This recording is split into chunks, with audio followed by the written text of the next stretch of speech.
All right, so now let's do some of this blame Wilson here, because, it's funny, if you look at any problem where the American government is involved anywhere in the world, and you try to trace it back to where it began, I guess really you can blame George Washington, or blame James K. Polk or Abraham Lincoln or wherever you want to stop. But at least it seems to me always very instructive to go, at least start at Woodrow Wilson and explain how, because of, as you said earlier, the way he tipped the scale against the stalemate, that was already, the war was basically over. And he came and screwed everything up. And because of the consequences of that intervention, the excuse for all the rest of the interventions up to this very day are in place. I mean, this is how the Ottoman Empire was destroyed. This is how the Middle East fell into the hands of the British, how the State of Israel was created, how the border between Iraq and Saudi Arabia was drawn, et cetera, on down the line. No, of course, that's exactly right. And you had powerful business leaders around Wilson who had already planned exactly how they were going to get rich off the war and how they were going to set up fascist systems. Whether we look at Gerard Swope, who was head of General Electric, or Bernard Baruch from Wall Street, they were very powerful business people. Immediately set up agencies that took away American civil liberties. We had people actually put in jail for criticizing Woodrow Wilson. I mean, it's like because when they say he set up a totalitarian regime. Anybody who didn't want to be drafted, anybody who tried to oppose the draft, they could be jailed, sometimes tortured, certainly their lives ruined, their health ruined by being thrown into jail. And all these central planning agencies that took money from the American people and directed it to the special interests in the most vicious way. And then, of course, again, this mountain of skulls in Europe. So Wilson was a brilliant guy. He'd been president of Princeton. He was, unfortunately, all too smart, a very useful tool for the oligarchy, and we still live under some of the laws, so-called laws, that Woodrow Wilson put into effect. For example, the Trading with the Enemy Act, which is a grant of total power to the president if he feels that you're harming a war effort. And in fact gives him power to tell businessmen what to do, tell all sorts of entities within the American system what to do if he feels it's going to help his war effort. This law still exists. Bush used it. I'm sure Obama is using it. Some people say it's being used against the telecoms to make sure that they spy for the government. Right now, the Obama administration, for example, is trying to pass a law to put horrendous penalties on anybody who doesn't comply with the copyright regime of the Motion Picture Association and the record companies. But it gives the federal government power to look in every single email, spy on every single phone call, and the idea that you might be doing something in violation of the copyright laws. Mm-hmm.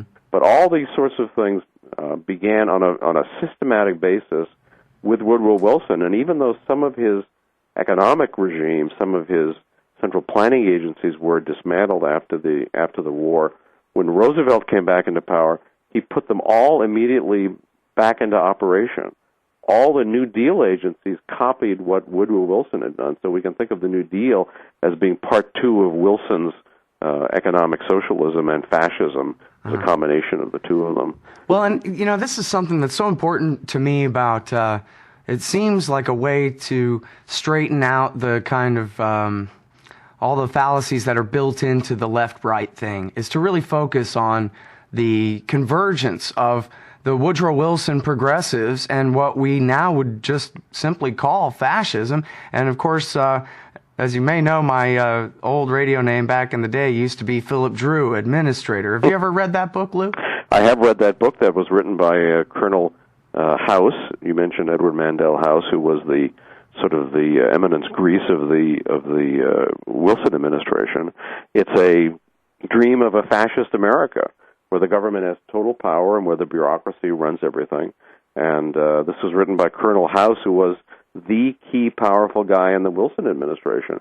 I mean, far more powerful than Rahm Emanuel or people you can think of, or Dick Cheney. Well, he was Wilson's Cheney, for sure, yeah. Yeah, well, he was probably more powerful than Cheney, probably far smarter than Cheney.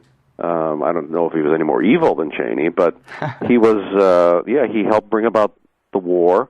He helped run the propaganda to get the American people into the war in conjunction with the British government and the investment. And here's what's banking inescapable houses. in the book, is here's Social Security, old age pensions, and here's the empowering of labor unions and the empowering of massive regulatory agencies to protect the people from the evil top hat wearing robber barons. And here's a League of Nations and a World Navy, and here's the Anglo-American alliance officially, carved in stone, like back before the Declaration of Independence. And he brags, because it was still trendy at the time, it was still politically correct at the time, Lew. I anticipated Mussolini by several years. And this is the Democratic Party platform of the 20th century, this fascist America.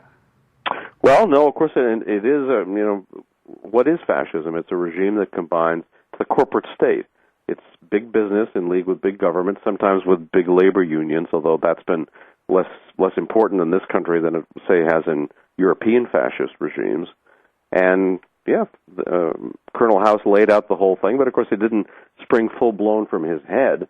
He represented a broader regime of businesses, of foundations, of universities, intellectuals and media people, all of whom stood to benefit tremendously economically and in terms of their egos from power usage, if they could bring about this sort of a regime. And they did bring it about during the war. It was pushed back after World War I.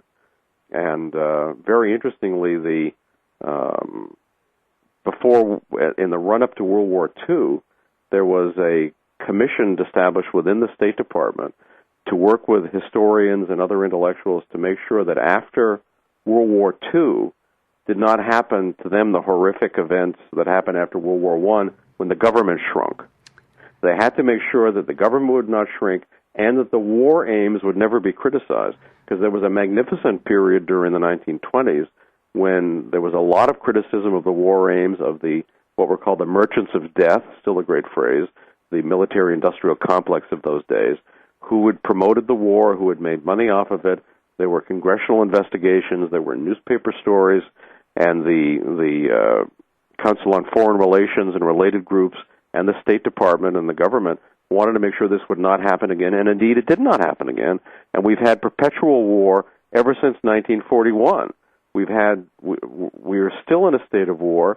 They keep changing the enemy, of course, just like in George Orwell's 1984. They switch pieces on the chessboard, but the government and the military-industrial complex only grow, only become more powerful, more bloodthirsty, and more greedy for what little money they've left us.